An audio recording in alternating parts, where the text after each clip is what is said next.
Garrett James didn't expect a golden retriever to change his life, but when he opened his front door that rainy Thursday morning and found Hazel Rivera standing there holding a leash and wearing a panicked expression, he didn't hesitate.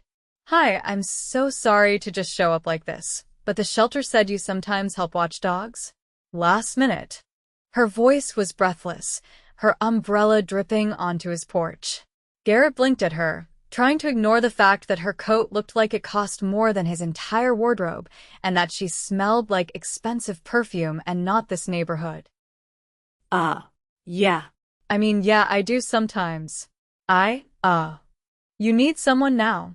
Hazel nodded. My regular sitter canceled, and I have to fly out tonight. It's only for 3 days. Her name is Maple. She's super sweet. I'll pay you, of course. Garrett glanced down. The dog wagged her tail, like she knew Garrett was too soft to say no. His 6-year-old daughter, Zoe, peeked around his leg, her eyes lighting up. "Daddy, is that a dog?" He looked from Zoe to Hazel. "You know what? Sure. We'll watch her." Hazel's face lit up. "Seriously? Thank you. Thank you so much. I'll drop off her stuffed food, bed, toys, everything. And I'll leave my number in case anything comes up. I'll pay you whatever your rate is." Garrett rubbed the back of his neck. Don't worry about it. "We're happy to help." Hazel paused. "Are you sure?" "I'm sure." She hesitated for a second longer, like she wanted to say something else, but then just smiled. "You're a lifesaver. I'll be back in an hour with her things." Garrett closed the door and exhaled. Zoe squealed and hugged Maple's neck. "Daddy, she's the best dog ever." He crouched and pet the dog's head. "She's a guest, Zoe. We're just helping out for a few days, okay?" Zoe nodded, already completely in love. Hazel returned an hour later with a sleek gray bag that looked more like a designer purse than a dog supply tote. Garrett didn't comment on it, but he noticed the subtle way she scanned his small living room, the cracked coffee table with one leg propped on a textbook, the stack of overdue bills on the counter. She didn't say a word. "Thank you again," she said softly, crouching to kiss Maple's head. "Be good, okay?" Garrett walked her to the door. "Safe flight." She looked like she wanted to ask something, but instead just gave him a quick smile and left. 3 days turned into 5 when Hazel's flight home got delayed. Not that Garrett minded. Zoe was obsessed with Maple, and honestly, so was he. The dog had more personality than most people, and she curled up next to him every night like she belonged there. Hazel called on the 6th day. "Hi, it's Hazel Maple's human," she said, laughing lightly. "I'm back in town. Can I come by tonight to pick her up?" "Of course," Garrett said, trying not to sound disappointed. When she arrived that evening, dressed in jeans and a soft-looking sweater, she didn't look like the same woman who'd shown up in a tailored coat. She looked normal. Warm. She knelt to hug Maple, and the dog jumped all over her, tail wagging like crazy. Zoe ran into the room and threw her arms around Hazel. "Can you come back tomorrow?" Hazel blinked, surprised. "Tomorrow?" Zoe looked up at Garrett. "Can she?" Hazel laughed and looked at Garrett. "I don't want to overstep." He smiled. "You're always welcome." Hazel stopped by again the next day, and the day after that. Sometimes she'd bring coffee, other times she'd bring cupcakes. Zoe would drag her into the living room to show her drawings, and Garrett found himself looking forward to her visits more than he wanted to admit.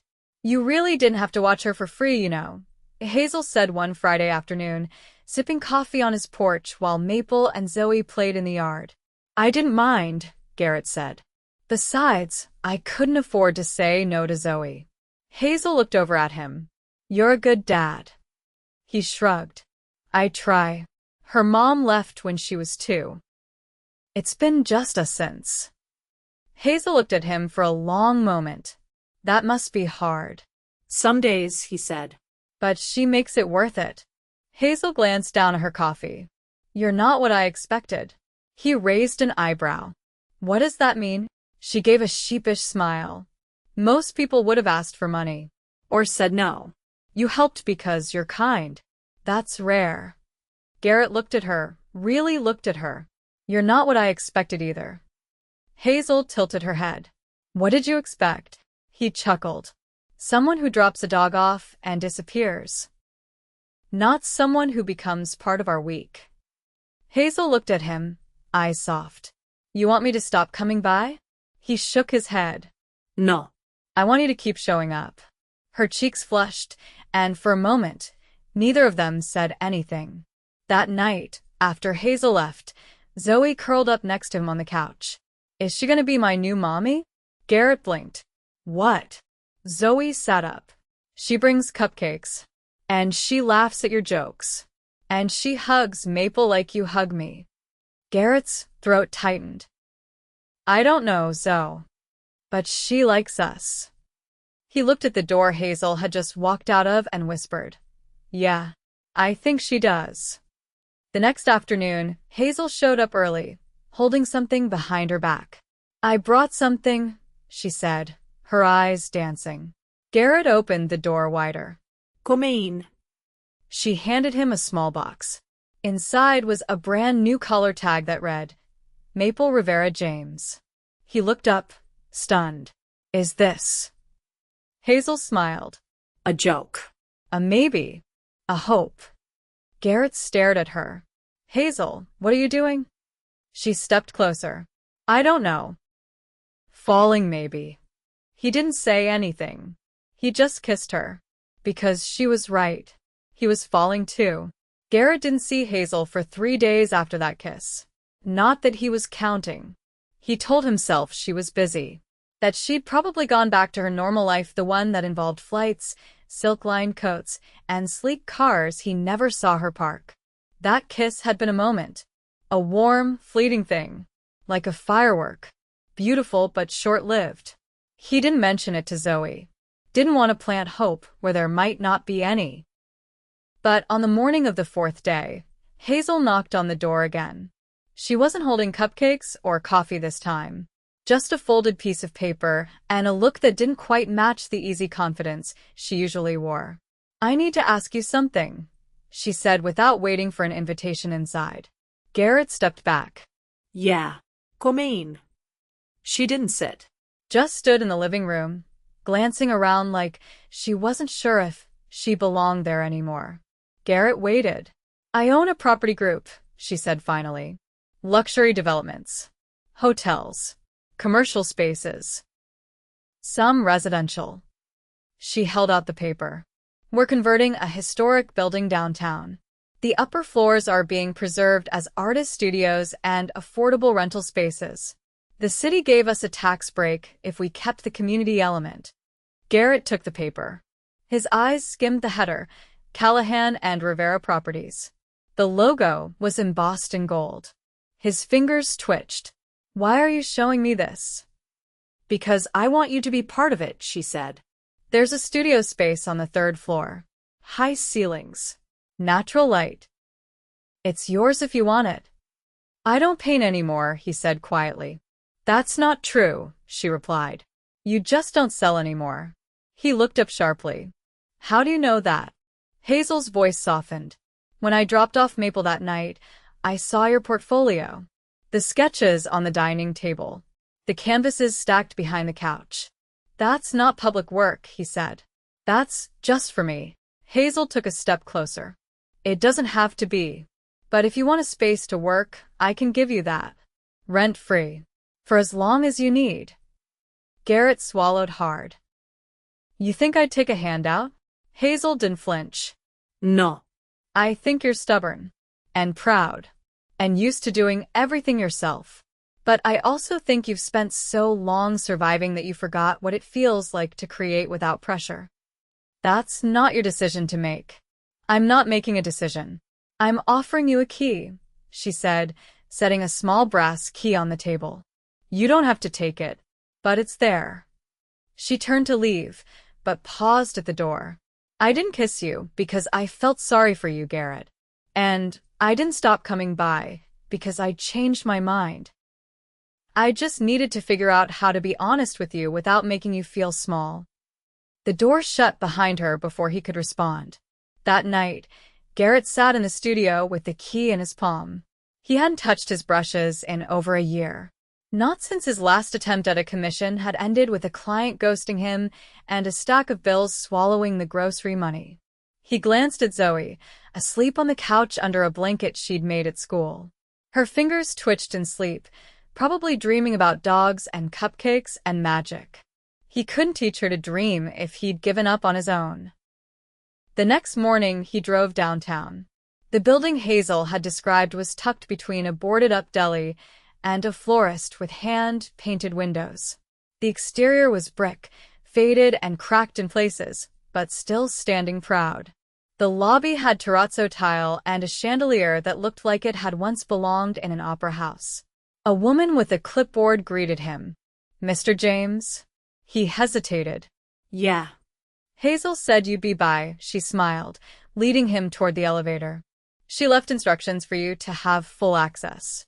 The studio was larger than his living room and kitchen combined. Sunlight poured through tall windows, warming the hardwood floors. There was a wide wooden table, an easel, and a brand new set of brushes still wrapped in plastic. A note sat on the windowsill. "Paint something. Even if it's just for you." He didn't need to see the signature. He could hear her voice in the words. He didn't paint that day. But he stood in the space until the light shifted and the shadows stretched across the floor. And for the first time in a long time, he didn't feel like he was drowning. Hazel didn't call, didn't show up, didn't ask if he'd gone, which made it worse. When he finally saw her again, it was because Zoe insisted on stopping by the dog park near the river. It was late afternoon, the sky streaked with orange and dusky pink. Garrett was watching Zoe chase Maple through the grass when he turned and saw Hazel standing by the fence, arms crossed, sunglasses pushed into her hair. "I didn't know you'd be here," she said when he approached. "Neither did I." They watched the dogs for a moment. "I went to the studio," he said. Hazel didn't look at him. "Did you like it?" "It scared the hell out of me." She finally glanced his way. "That's how you know it matters. I didn't take the brushes out of the packaging. You don't have to rush. I'm not good at accepting help." "I know." He turned to her. "Why are you doing this?" Hazel's voice was steady. "Because I see something in you. And not just as a father. Or an artist. You make people feel safe. You don't pretend to be more than you are. And you don't ask for anything in return." "I have nothing to offer you." "That's not true," she said. "You gave me something I didn't even know I needed." He frowned. "What?" "A place to be real." Garrett looked down at the grass. "I'm not used to women like you." "You mean women with money." He didn't respond. Hazel stepped closer. "Money's a tool, Garrett. Not a personality trait. And I'd trade every suit in my closet for the way you talk to your daughter, like she's the most important person in the world." He looked up. "She is." Hazel's eyes didn't waver. "I know." The wind shifted, carrying the scent of rain and cut grass. Maple ran up, tongue lolling, and nudged Hazel's leg, then Zoe's. The little girl laughed, gripping Hazel's hand without hesitation. Hazel didn't let go. Not even when Garrett's eyes met hers again. "Come to dinner," she said. "Now." "Tomorrow night. At my place." He hesitated. "Why?" "Because I want you to see where I live," she said. "Not to impress you. To show you I trust you." Garrett nodded slowly. "Okay." Hazel smiled soft, hopeful. "Bring Zoe. And bring your appetite." He watched her walk off with Maple, Zoe skipping beside her like they'd been a trio all along. And for the first time, he didn't feel like the outsider looking in. He felt like maybe, just maybe, he belonged. Hazel's brownstone was nothing like Garrett expected, not cold or cavernous, but warm, with soft lamplight and the faint scent of citrus and cedar. There was music playing quietly from unseen speakers, something jazzy and low, and Zoe's eyes widened as they stepped into the entryway. "Whoa," she whispered, clutching Garrett's hand tighter. Hazel appeared from around the corner, drying her hands on a linen towel. Hey. You're right on time. I hope you're hungry. I'm always hungry, Zoe said. Hazel laughed. Perfect. Because I made too much. Garrett glanced around. The living room opened into a dining space with floor-to-ceiling windows and a view of the city skyline. The table was set for 3, with cloth napkins and silverware that gleamed under the chandelier. But nothing about it felt showy. It felt considered. Like she'd done it on purpose, not for show, but for them. You cooked? Garrett asked, raising an eyebrow. Hazel tilted her head. Is that so hard to believe? I don't know, he said. I pictured private chefs and takeout from places without menus. I like cooking, she said. It calms me down. He followed her into the kitchen, where Zoe had already found a stool at the counter and was peeking under the lids of steaming pots. Hazel handed Garrett a glass of water and pulled a tray of roasted vegetables from the oven. I had a feeling you'd be a sweet potato guy, she said. Is that a thing? It is now. They sat down to eat, and Zoe chattered animatedly through most of the meal, telling Hazel about her school's upcoming art fair and the time she almost won a spelling bee, but forgot how to spell elephant. Garrett kept waiting for Hazel to look distracted or bored, but she didn't. She listened to Zoe like she was the most fascinating person in the room, asking questions and laughing at all the right moments. When dinner was over, Hazel brought out a small chocolate tart with a dollop of whipped cream and 3 spoons. Zoe's eyes went wide again. You made this too? She asked. I did, Hazel said, but only because I wanted an excuse to use my torch for the crust. Garrett leaned back in his chair, watching them. You're full of surprises. Hazel met his gaze. So are you. Later, after dessert and dishes and a quick tour of the library upstairs, Zoe was curled up on the couch with Maple, dozing with her legs draped over the dog's back. Hazel walked Garrett toward the front door, her hand brushing his as they moved through the dim hallway. Thank you for coming, she said. You didn't have to go to all this trouble. Hazel looked up at him.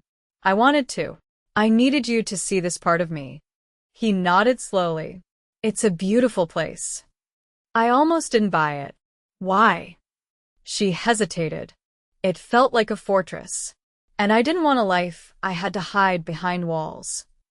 Garrett studied her face. And now? I'm trying to open the door. They stood quietly for a moment. Then Hazel took a shaky breath.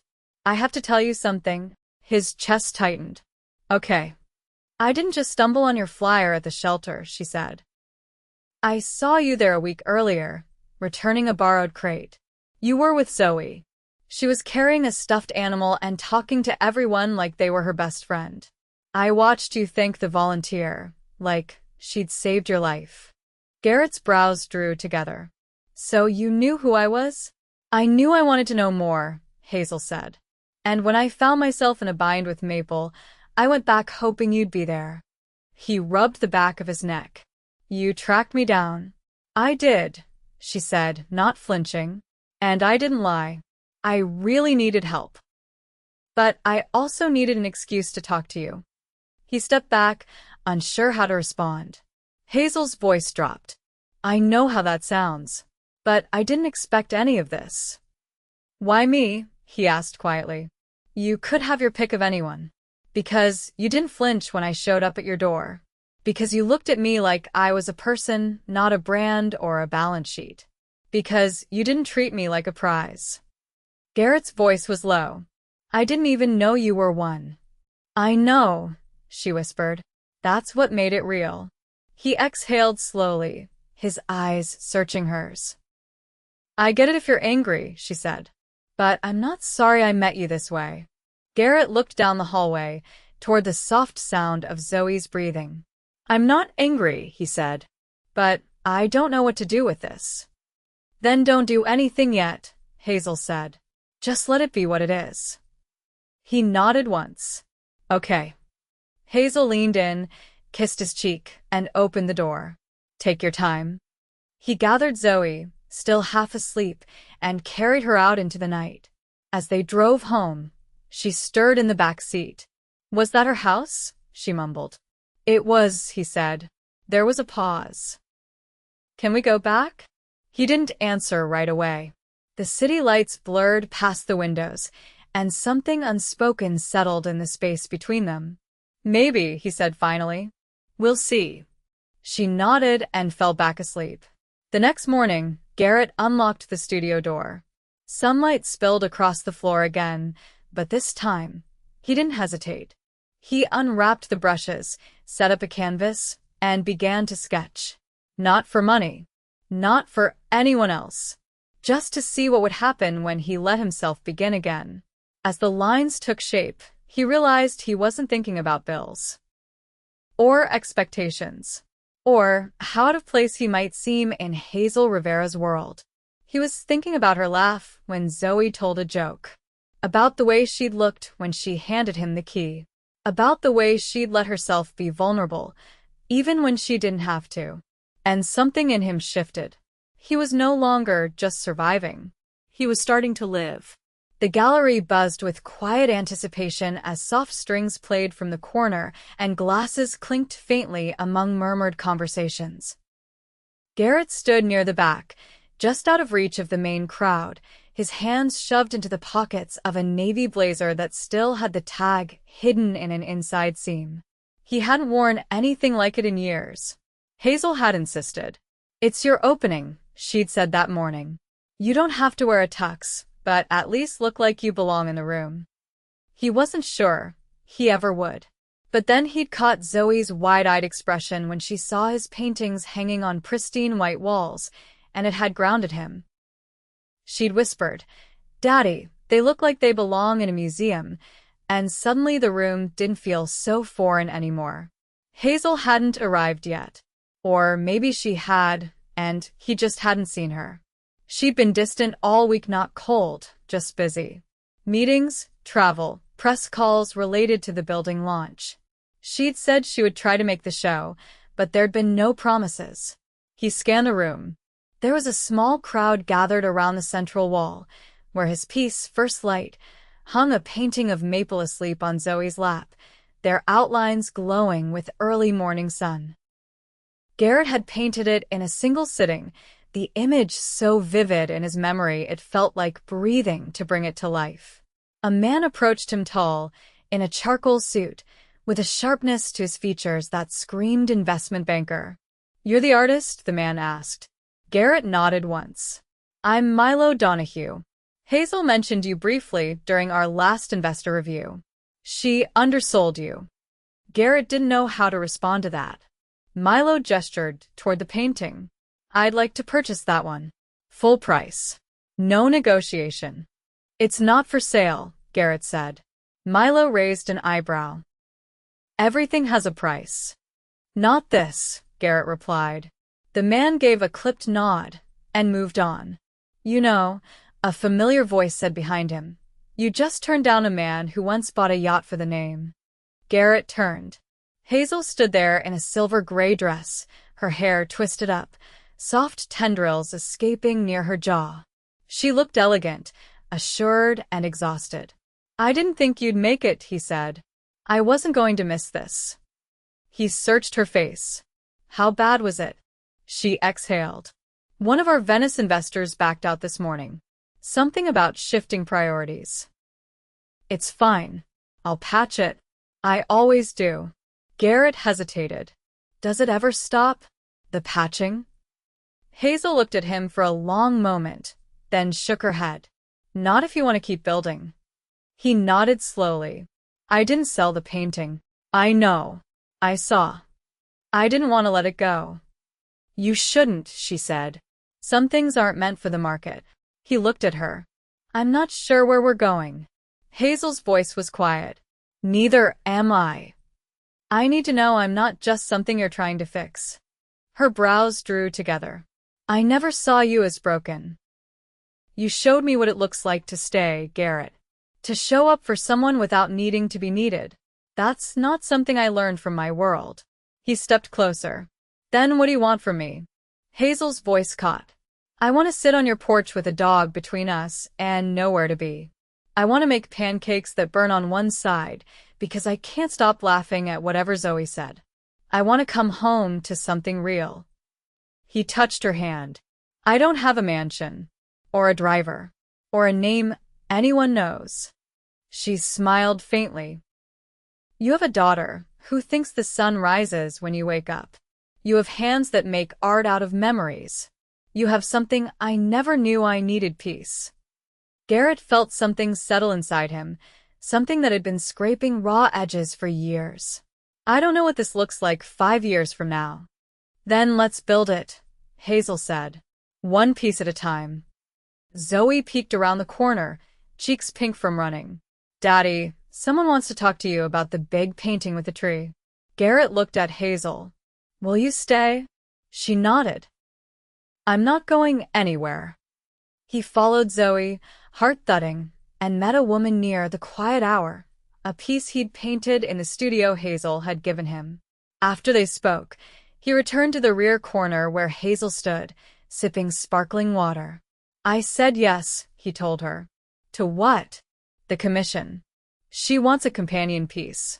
Same style, different mood. Hazel's eyes lit up.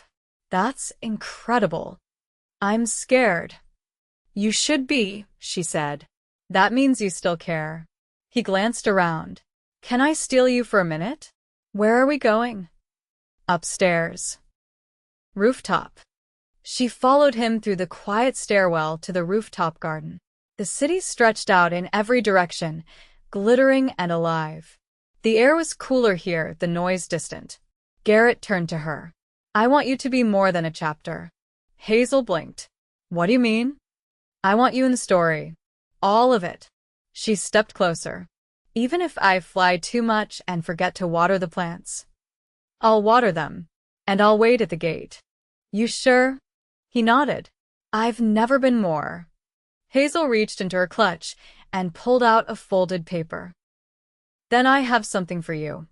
He unfolded it.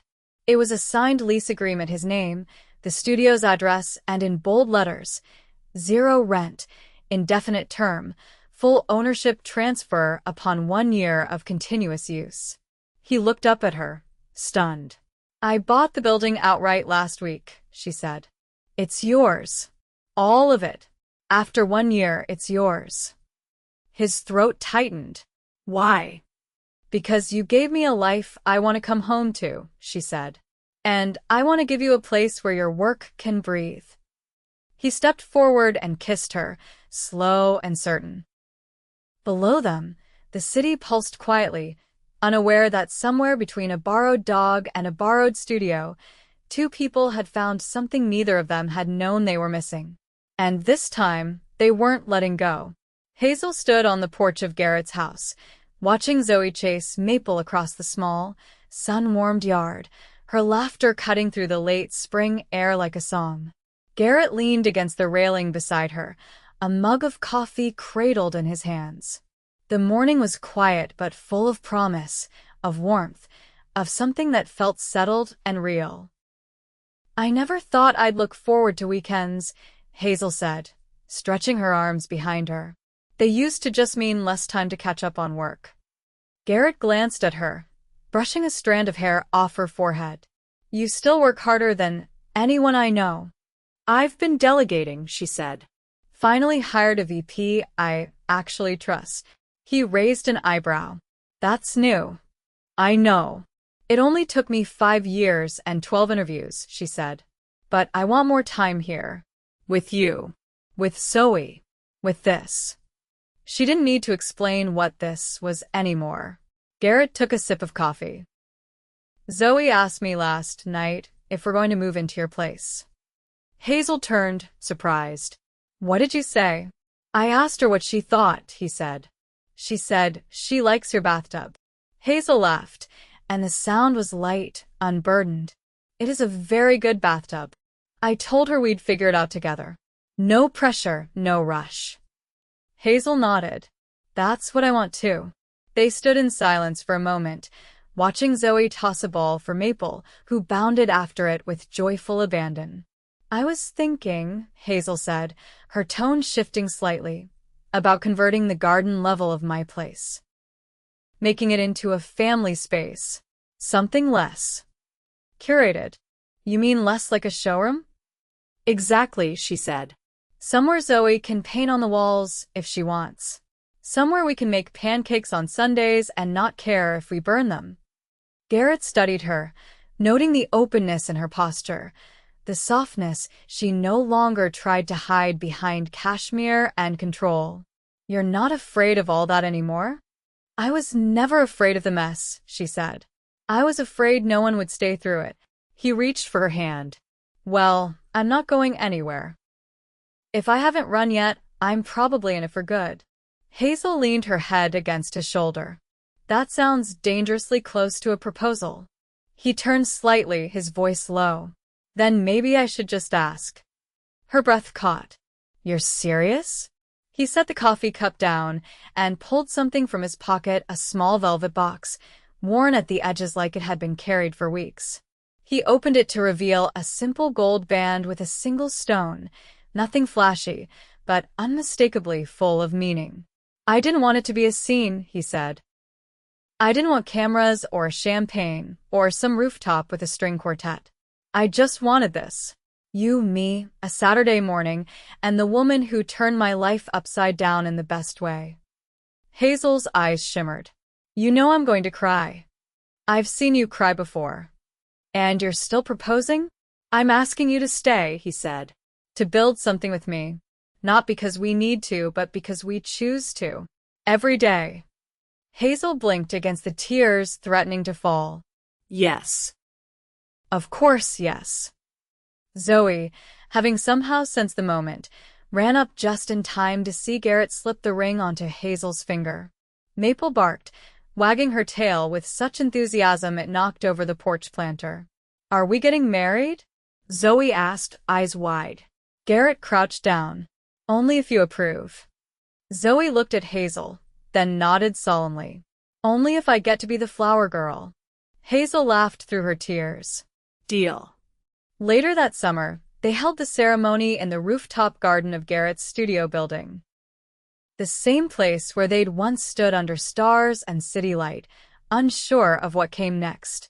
Now, fairy lights twinkled in the dusk, and chairs lined the edges of a space filled with flowers, laughter, and the scent of jasmine drifting on the breeze. Hazel wore a dress that shimmered like moonlight. Zoe walked ahead of her, scattering petals with serious concentration. Garrett waited with hands steady and eyes full of quiet awe. Their vows weren't perfect. They stumbled, laughed, forgot lines. But every word was theirs. Hazel promised to keep showing up not just when it was easy, but when it was hard. Garrett promised to keep building not just canvases and homes, but trust, every day. When they kissed, it wasn't the first or the most dramatic kiss they'd shared, but it was the one that meant forever. After the last toast had been made and the cake had been smeared across Zoe's cheeks, they sat together on the edge of the rooftop, shoes off, fingers intertwined, watching the skyline flicker in the distance. I never told you what I first noticed about you, Hazel said. Garrett turned to her. What? You looked like someone who knew how to stay still, she said. Like the world could spin around you, and you'd stay grounded. He brushed his thumb across her knuckles. And you looked like someone who needed a place to land. She smiled. We're not so different, you know. No, he said. We're just two pieces of the same puzzle.